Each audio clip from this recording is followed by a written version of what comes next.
Good morning to all of you. मैं शकील अहमद, सहायक आचार्य वनस्पति शास्त्र, शहीद कैप्टन रिपुदमन सिंह, राजकीय महाविद्यालय सवाई माधोपुर। आज हम अध्ययन करेंगे paper second, ecology and phytogeography के टॉपिक पारितंत्र की संरचना व कार्य के बारे में। इस टॉपिक में हम पारिस्थितिक तंत्र क्या है, इसकी विशेषताओं, पारिस्थितिक तंत्र की संरचनाओं और पारिस्थितिक तंत्र के कार्यों के बारे में अध्ययन करेंगे। पारिस्थितिक तंत्र शब्द एजी टेंसले द्वारा दिया गया। पारिस्थितिक तंत्र को पारितंत्र या इकोसिस्टम भी कहा जाता है। ईपीओडम को पारितंत्र पारिस्थितिकी का पिता कहा जाता है, फादर ऑफ इकोसिस्टम इकोलॉजी। अब हम देखते हैं कि ये पारितंत्र यानी कि इकोसिस्टम क्या है। तो प्रकृति में सजीव भी रहते हैं और प्रकृति के निर्जीव घटक या अजैविक घटक भी है। ये सजीव घटक और निर्जीव घटक है वो एक दूसरे से स्वतंत्र नहीं रहते हैं, अपितु ये एक दूसरे के साथ में परस्पर क्रिया करते रहते हैं और इनकी क्रिया से एक जटिल तंत्र का निर्माण होता है। यह जटिल तंत्र ही पारिस्थितिक तंत्र है। इसे एक उदाहरण से हम समझें तो हम देखते हैं कि जैसे हरे पादप है जो प्रकाश संश्लेषण की क्रिया द्वारा अपना भोजन खुद बनाते हैं। ये पादप प्रकृति से CO2 और जल ग्रहण करते हैं और कार्बनिक खाद्य पदार्थ का निर्माण करते हैं। इस क्रिया में ये बाई प्रोडक्ट के रूप में ऑक्सीजन गैस निकालते हैं। इन पादपों को दूसरे जीवों द्वारा यानी कि शाकाहारियों द्वारा भोजन के रूप में ग्रहण किया जाता है और शाकाहारियों को मांसाहारी जीव भोजन के रूप में ग्रहण करते हैं। इस प्रकार हमने देखा कि प्रकृति के ये सजीव और निर्जीव यानी कि जैविक और अजैविक घटक परस्पर निरंतर क्रियाशील रहते हैं और इनके परस्पर निरंतर क्रियाशील रहने से एक दूसरे के साथ में अनन्य क्रिया करते रहने से एक जटिल तंत्र का निर्माण हो जाता है जो पारिस्थितिक तंत्र कहलाता है। जैसे वन पारिस्थितिक तंत्र, फॉरेस्ट इकोसिस्टम, समुद्र पारिस्थितिक तंत्र, ओशियन इकोसिस्टम, मरुस्थलीय पारिस्थितिक तंत्र, डेजर्ट इकोसिस्टम, घास स्थल पारिस्थितिक तंत्र, ग्रासलैंड इकोसिस्टम आदि। अब हम देखते हैं कि जो ये पारिस्थितिक तंत्र है उसकी विशेषताएं क्या क्या है। तो पहली विशेषता है कि पारिस्थितिक तंत्र का विकास सरलता से जटिलता की ओर होता है। शुरुआत में बनने वाला पारिस्थितिक तंत्र उसकी संरचना की दृष्टि से काफ़ी सरल होता है, लेकिन जैसे जैसे समय बीतता जाता है वैसे वैसे पारिस्थितिक तंत्र में नए जीवों का समावेश होता जाता है और पारिस्थितिक तंत्र जटिलता की ओर बढ़ता जाता है। दूसरी विशेषता है कि पारिस्थितिक तंत्र की जो संरचना है वो उस पारिस्थितिक तंत्र में पाई जाने वाली जैव विविधता यानी कि जीवों के प्रकार, जीवों की विविधता पर निर्भर करती है। जो जटिल पारिस्थितिक तंत्र है उसमें जातीय विविधता, स्पीसीज डाइवर्सिटी अधिक पाई जाती है, जबकि सरल पारिस्थितिक तंत्र में जातीय विविधता भी कम पाई जाती है। तीसरा पॉइंट देखते हैं, पारिस्थितिक तंत्र की कार्य प्रणाली। तो पारिस्थितिक तंत्र की जो कार्य प्रणाली है वह दो बातों पर निर्भर करती है। पहली बात है पारिस्थितिक तंत्र में ऊर्जा का प्रवाह है, यानी कि पारिस्थितिक तंत्र में किस प्रकार से ऊर्जा एक पोषण स्तर के जीवों से अगले पोषण स्तर के जीवों तक पहुंचती है। और दूसरा जैव भू रासायनिक चक्रण, बायो जियोकेमिकल साइकिल, यानी कि रासायनिक पदार्थों का प्रकृति और जीवों के मध्य निरंतर चलने वाला चक्रण। ये दो बातें यानी कि ऊर्जा प्रवाह है और जैव भू रासायनिक चक्रण पारिस्थितिक तंत्र की कार्य प्रणाली का निर्धारण करते हैं।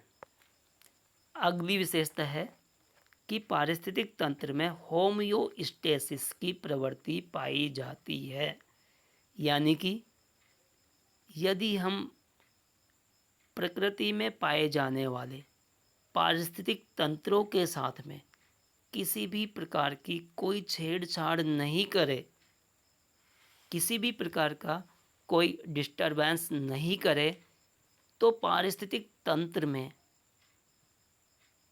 स्वयं नियंत्रण करने की क्षमता पाई जाती है। पारिस्थितिक तंत्र सेल्फ रेगुलेटरी होता है, यह अपना नियंत्रण, अपना सामंजस्य खुद बिठा लेता है।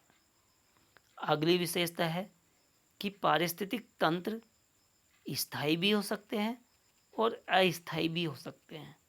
जैसे हम फसल के खेत को देखें तो यह किस प्रकार का पारिस्थितिक तंत्र है?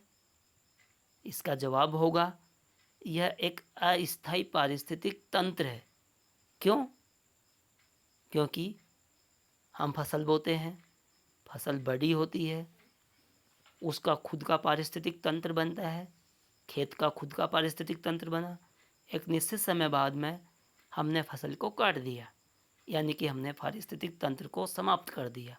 तो इस प्रकार से फसल का खेत एक अस्थायी पारिस्थितिक तंत्र हुआ, जबकि फॉरेस्ट, ओशियन, डेजर्ट, ग्रासलैंड ये सभी परमानेंट इकोसिस्टम स्थायी पारिस्थितिक तंत्र के उदाहरण हैं। इनका अस्तित्व लंबे समय तक बना रहता है। अगली विशेषता है पारिस्थितिक तंत्र की कोई निश्चित सीमा नहीं होती है। प्रकृति में हम यह नहीं बता सकते हैं कि अमुक पारिस्थितिक तंत्र यहाँ से प्रारंभ हुआ और यहाँ जाकर के समाप्त हो गया और इसके बाद में अगला पारिस्थितिक तंत्र शुरू हो गया। ऐसा हम बिल्कुल नहीं बता सकते। प्रकृति में विभिन्न पारिस्थितिक तंत्रों की सीमाएं एक दूसरे को अतिव्यापित करती है। अगली विशेषता है कि जो पारिस्थितिक तंत्र है वो एक ओपन तंत्र है। खुला तंत्र किसे कहेंगे? खुला तंत्र वह तंत्र होता है जिसमें ऊर्जा और अन्य पदार्थों का तंत्र के अंदर प्रवेश हो जाए और तंत्र से बाहर भी ये निकल सके। तो हमारा जो इकोसिस्टम है वो भी एक ओपन इकोसिस्टम है, क्योंकि इसमें ऊर्जा का प्रवेश और अन्य पदार्थों का प्रवेश भी होता है, साथ ही साथ इनकी हानि भी होती रहती है। अगली विशेषता है पारिस्थितिक तंत्र का आकार निश्चित नहीं होता है। यह काफ़ी छोटा भी हो सकता है और पारिस्थितिक तंत्र काफ़ी बड़ा भी हो सकता है। जैसे हम देखें, एक ओशियन के बारे में बात करें, एक समुद्र के बारे में बात करें, तो इसका आकार काफ़ी बड़ा होता है। यह काफ़ी बड़ा इकोसिस्टम है, एक मेगा इकोसिस्टम का उदाहरण है ये। इसके विपरीत पानी की एक बूंद भी एक पारिस्थितिक तंत्र हो सकती है।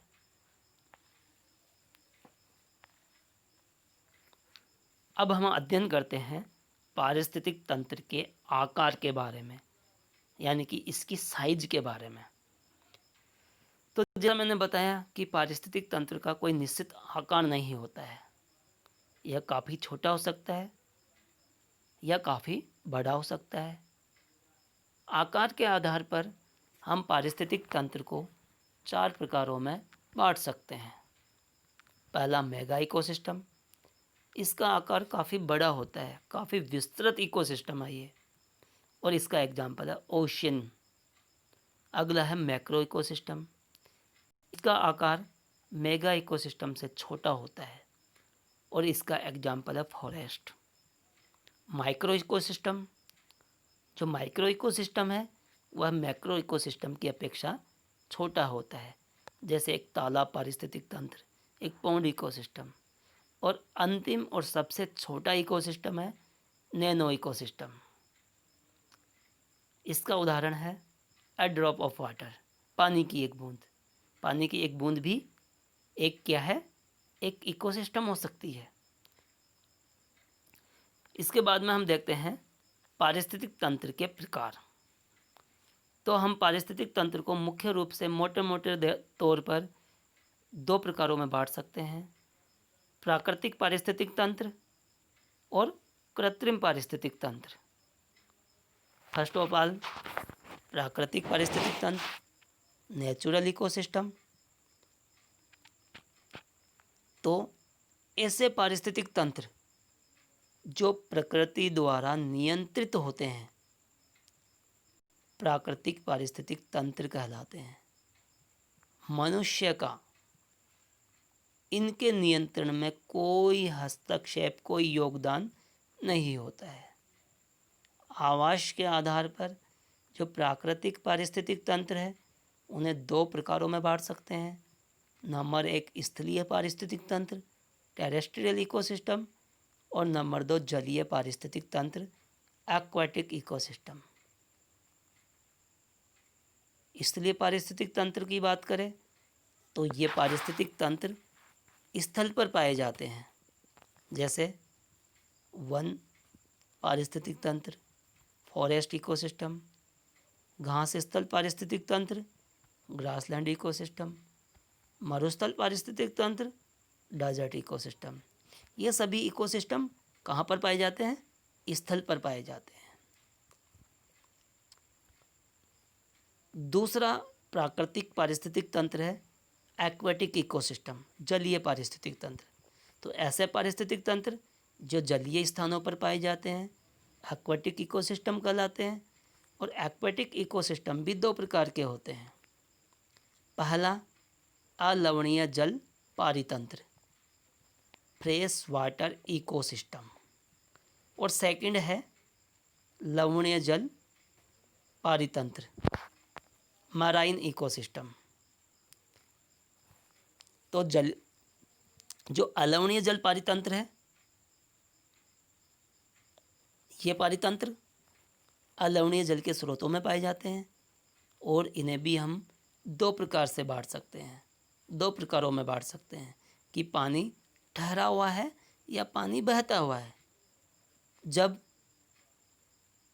पानी बहता हुआ होता है तो ऐसे पारिस्थितिक तंत्र को लोटिक इकोसिस्टम कहते हैं, जैसे स्प्रिंग इकोसिस्टम, नदी इकोसिस्टम, रिवर इकोसिस्टम, और स्ट्रीम इकोसिस्टम, झरने का इकोसिस्टम वगैरह।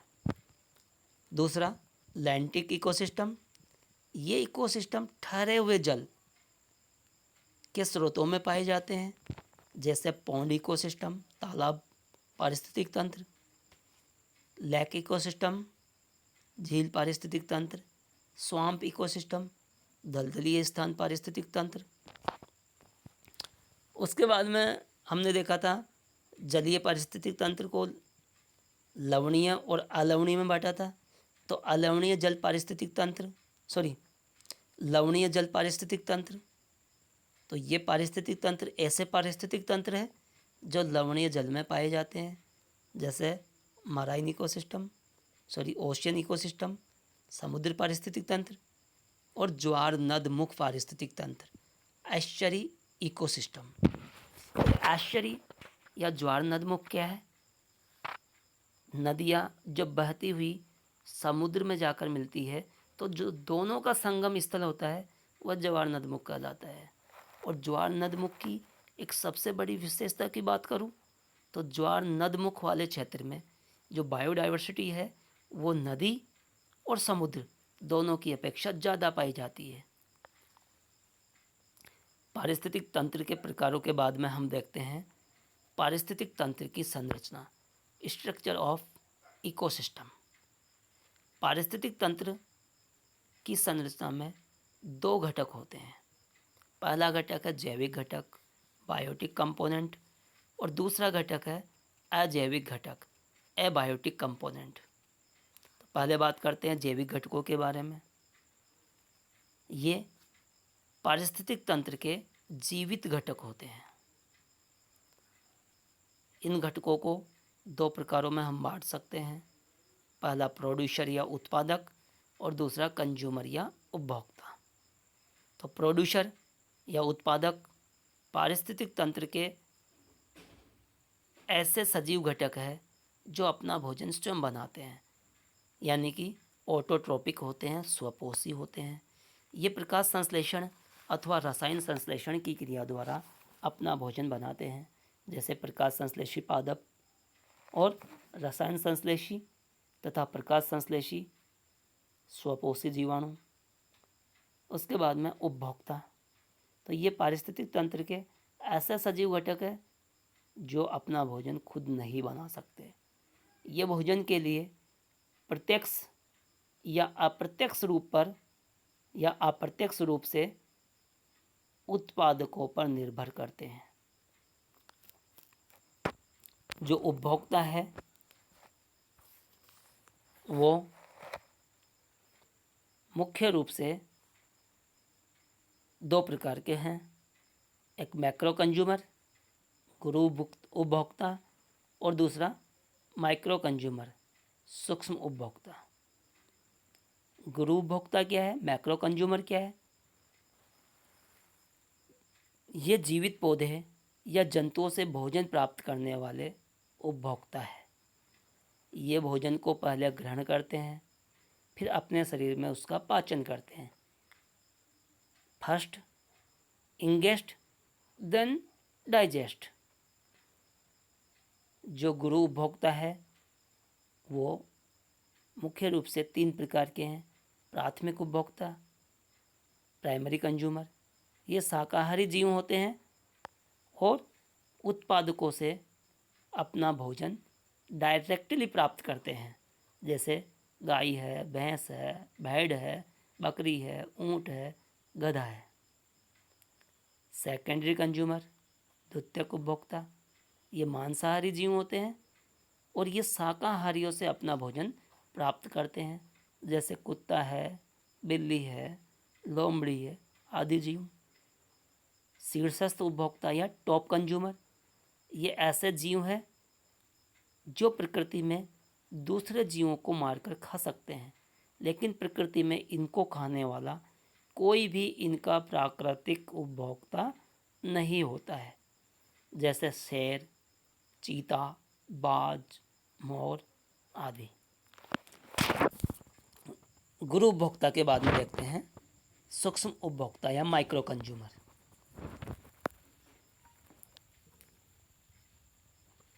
ये मृत पादप या जंतु शरीर का अपघटन करने वाले जीव हैं। ये भोजन का पहले पाचन करते हैं, फिर उसका अवशोषण करते हैं, यानी कि फर्स्ट डाइजेस्ट देन इंगेस्ट। इस कारण इन्हें परासरण जीवी, ऑस्मोट्रॉप भी कहा जाता है, जैसे कवक है, जीवाणु है आदि। सजीव घटकों के बाद में हम देखते हैं पारिस्थितिक तंत्र के अजैविक घटक, निर्जीव घटक, अबायोटिक कंपोनेंट। पारिस्थितिक तंत्र के ये निर्जीव घटक होते हैं और मुख्य रूप से इन्हें 3 प्रकारों में बांट सकते हैं। नंबर 1, जलवायुवीय घटक। ये जलवायु से संबंधित घटक है, जैसे लाइट, एयर, रेन, मॉइस्चर आदि। सेकंड है इनऑर्गेनिक कंपोनेंट, अकार्बनिक घटक। ये पारिस्थितिक तंत्र के अकार्बनिक घटक है, जैसे कैल्शियम, मैग्नीशियम, फॉस्फोरस, नाइट्रेट हुआ, sulphate, nitrogen, oxygen, carbon monoxide आदि। तीसरा है कार्बनिक घटक, ऑर्गेनिक कंपोनेंट। ये पारिस्थितिक तंत्र के कार्बनिक घटक है, जैसे प्रोटीन हुआ, लिपिड है, कार्बोहाइड्रेट है, एटीपी है, एडिनोसिन ट्राइफॉस्फेट, क्लोरोफिल है, डीएनए है, आरएनए आदि। अब हम देखते हैं पारिस्थितिक तंत्र के कार्यों के बारे में। तो पारिस्थितिक तंत्र के मुख्य रूप से 2 कार्य हैं। पहला तो बताया ऊर्जा का प्रवाह है, और दूसरा आपको बता चुके हैं जैव भू रासायनिक चक्रण। तो पारिस्थितिक तंत्र में ऊर्जा प्रवाह की बात करें तो पारिस्थितिक तंत्र में ऊर्जा का एकमात्र स्रोत सूर्य है। पृथ्वी पर आने वाली कुल सौर ऊर्जा का औसतन 1 से 2% भाग ही हरे पादपों द्वारा प्रकाश संश्लेषण में प्रयुक्त होता है। हरे पादपों द्वारा जो प्राप्त की गई जो ये ऊर्जा है, जिसे ये अपने शरीर में कार्बनिक पोषक पदार्थ के रूप में संग्रहित कर लेते हैं, यह ऊर्जा खाद्य श्रृंखला और खाद्य जाल के माध्यम से पारिस्थितिक तंत्र के अन्य जीवों को प्रवाहित होती है। पारिस्थितिक तंत्र में ऊर्जा प्रवाह की विशेषताओं के बारे में देखते हैं। तो नंबर 1 विशेषता है कि पारिस्थितिक तंत्र में ऊर्जा का प्रवेश, स्थानांतरण, रूपांतरण और वितरण ऊष्मागतिकी के थर्मोडायनेमिक्स के 2 मूलभूत नियमों के अनुसार होता है। ऊष्मागतिकी का प्रथम नियम के अनुसार और ऊष्मागतिकी के दूसरे नियम के अनुसार। ऊष्मागतिकी का प्रथम नियम क्या कहता है कि ऊर्जा को न तो उत्पन्न किया जा सकता है और न ही नष्ट किया जा सकता है, इसे एक रूप से दूसरे रूप में रूपांतरित किया जा सकता है। तो प्रकृति में जब ऊर्जा का प्रवाह होता है तो उसमें भी इसी नियम का अनुसरण होता है, यही नियम फॉलो होता है। सूर्य की प्रकाश ऊर्जा को पौधे प्रकाश संश्लेषण की क्रिया द्वारा रासायनिक ऊर्जा में अपने शरीर में बांध लेते हैं। फिर यह ऊर्जा जो रासायनिक ऊर्जा है वो एक जीव से दूसरे जीवों को स्थानांतरित होती रहती है, और इन विभिन्न जीवों द्वारा इस ऊर्जा को ऊष्मा के रूप में भी त्याग दिया जाता है। तो क्या हुआ कि इस ऊर्जा को न तो बनाया न नष्ट किया, अपितु एक रूप से दूसरे रूप में रूपांतरित कर दिया गया है। ऊष्मागतिकी का दूसरा नियम, इस नियम के अनुसार एक जीव से दूसरे जीव में जब ऊर्जा का स्थानांतरण होता है तो इस दौरान जीव की उपापचयी क्रियाओं द्वारा कुछ ऊर्जा का ऊष्मा के रूप में क्षय हो जाता है। इस कारण से जो खाद्य श्रृंखला में उच्च पोषण स्तर पर विद्यमान जो जीव है उनको ऊर्जा निरंतर कम प्राप्त होती जाती है। अगली विशेषता देखते हैं कि पारिस्थितिक तंत्र में ऊर्जा का जो प्रवाह है वो हमेशा यूनिडायरेक्शनल होता है, एक दिशा होता है। ऊर्जा का जो प्रवाह है वो उत्पादकों से उपभोक्ताओं की ओर होता है। ऊर्जा कभी भी उपभोक्ताओं से उत्पादकों की ओर स्थानांतरित नहीं होती है। ऊर्जा प्रवाह की अगली विशेषता देखें तो हम देखते हैं कि पारितंत्र में ऊर्जा के प्रवाह के दौरान ऊर्जा में निरंतर कमी आती जाती है, और ऊर्जा का यह प्रवाह लिंडेमैन के पारिस्थितिक दशांश के नियम के अनुसार होता है। इस नियम के अनुसार कोई भी जीव अपने द्वारा प्राप्त की गई कुल ऊर्जा में से औसतन 10% से अधिक ऊर्जा अपने शरीर के निर्माण में प्रयुक्त नहीं कर सकता। इस 10% के अतिरिक्त जो 90% ऊर्जा बची है उसे वह जीव ऊष्मा के रूप में श्वसन और अन्य मेटाबॉलिक क्रियाओं में नष्ट ह्रास कर देता है। अर्थात खाद्य श्रृंखला में ऊर्जा प्रवाह के दौरान एक पोषण स्तर से अगले पोषण स्तर में केवल 10% ऊर्जा ही प्रवाहित होती है। शेष 90% एनर्जी उस पोषण स्तर पर ऊष्मा के रूप में ह्रास हो जाती है। खाद्य श्रृंखला में ऊर्जा का प्रवाह भोजन के रूप में होता है। खाद्य श्रृंखला का प्रत्येक स्तर पोषण स्तर कहलाता है। खाद्य श्रृंखलाओं के प्रकार, तो खाद्य श्रृंखला 3 प्रकार की है: चारण खाद्य श्रृंखला, परजीवी खाद्य श्रृंखला और अपरदी खाद्य श्रृंखला। चारण खाद्य श्रृंखला देखें, ग्रेजिंग फूड चेन। तो इस प्रकार की खाद्य श्रृंखला प्रत्यक्ष रूप से सौर ऊर्जा पर निर्भर करती है। यह खाद्य श्रृंखला हमेशा हरे पादपों से प्रारंभ होकर शाकाहारी जीवों से होते हुए मांसाहारी जीवों पर जाकर के समाप्त हो जाती है। जैसे एक खाद्य श्रृंखला की बात करूं मैं, घास, उसको खाएगा खरगोश, उसको खाएगी लोमड़ी और उसको खा जाएगा शेर। तो यह खाद्य श्रृंखला कैसी है? एक चारण खाद्य श्रृंखला है। इसका प्रारंभ कहाँ से हुआ? हरे पादपों से हुआ, उत्पादक से हुआ। और कहाँ पर समाप्त हुई? शाकाहारियों से होते हुए मांसाहारियों पर समाप्त हुई। इस जो खाद्य श्रृंखला की विशेषता देखो तो एक और विशेषता है, इसमें जीवों का आकार देखो। घास छोटी, खरगोश उससे बड़ा, लोमड़ी उससे बड़ी और शेर उससे भी बड़ा। यानी कि यह खाद्य श्रृंखला छोटे जीवों से प्रारंभ होकर बड़े जीवों पर समाप्त हो रही है। दूसरी खाद्य श्रृंखला है पैरासिटिक फूड चेन, परजीवी खाद्य श्रृंखला। यह खाद्य श्रृंखला प्रत्यक्ष रूप से सौर ऊर्जा पर निर्भर है। यह खाद्य श्रृंखला परपोषी से परजीवी की ओर अग्रसर होती है। यह खाद्य श्रृंखला बड़े जीवों से प्रारंभ होकर के छोटे जीवों पर समाप्त होती है। जैसे एक एग्जाम्पल देखें, वृक्ष, उस पर कई सारे पक्षी रहते हैं और उन पक्षियों पर कई सारे परजीवी रहते हैं। तो इस खाद्य श्रृंखला में क्या देखा कि यह खाद्य श्रृंखला बड़े जीवों से प्रारंभ होकर के छोटे जीवों पर समाप्त हुई। और यह खाद्य श्रृंखला प्रत्यक्ष रूप से किस पर निर्भर है? सौर ऊर्जा पर।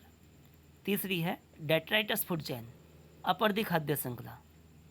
यह खाद्य श्रृंखला प्रत्यक्ष रूप से सौर ऊर्जा पर निर्भर नहीं है, अप्रत्यक्ष रूप से सौर ऊर्जा पर निर्भर है।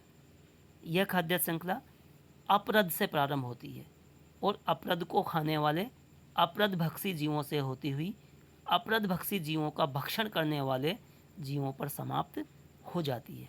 अपरद क्या है? जो जीवों के, पेड़ पौधों के जो मृत अवशेष है वो अपरद है।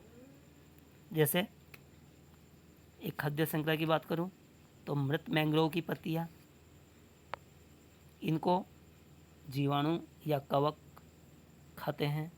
उन जीवाणु कवक को एफिड, मोलस्कन या केकड़े खाते हैं।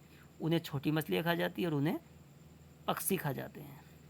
खाद्य श्रृंखला के बाद में हम देखते हैं खाद्य जाल, फूड वेब। तो क्या प्रकृति में विभिन्न खाद्य श्रृंखलाएँ अलग अलग ऑपरेट होती है, अलग अलग काम करती है? तो इसका जवाब होगा नहीं। प्रकृति में विभिन्न खाद्य श्रृंखलाएँ विभिन्न पोषण स्तरों पर एक दूसरे से जुड़ी हुई है और इस प्रकार से एक जटिल जाल का निर्माण हो जाता है जिसे ही खाद्य जाल कहा जाता है। और खाद्य जाल के माध्यम से प्रकृति में जीवों को भोजन की चॉइस मिल जाती है। एक से अधिक प्रकार का भोजन प्राप्त करने के अवसर उन्हें प्राप्त हो जाते हैं। पारिस्थितिक तंत्र का जो दूसरा कार्य था वो था जैव भू रासायनिक चक्रण। जैव भू रासायनिक चक्रण क्या है? विभिन्न रासायनिक तत्वों का पर्यावरण और जीवों के मध्य एक चक्रीय परिभ्रमण चलता है। ये रासायनिक तत्व प्रकृति से जीवों में जाते हैं और जीवों की मृत्यु के बाद में या जीवों की क्रियाओं के द्वारा, उपापचय क्रियाओं के द्वारा वापस प्रकृति में आ जाते हैं। और इस प्रकार से ये दोनों के मध्य इनका चक्रीय परिभ्रमण चलता रहता है, जिसे जैव रासायनिक चक्र कहते हैं। इसे हम शॉर्ट रूप में देखेंगे। यह 3 प्रकार का है: गैसीय चक्र, जलीय चक्र और अवसादी चक्र। गैसीय चक्र में क्या पढ़ेंगे? गैसों का पर्यावरण और जीवों के मध्य होने वाला चक्रीय परिभ्रमण। जलीय चक्र में जल का पर्यावरण और जीवों के मध्य होने वाला चक्रीय परिभ्रमण है। और अवसादी चक्र क्या है? खनिज तत्वों का पर्यावरण और जीवों के मध्य होने वाला चक्रीय परिभ्रमण अवसादी चक्र कहलाता है। जैसे फास्फोरस चक्र है, सल्फर चक्र है आदि। थैंक्स।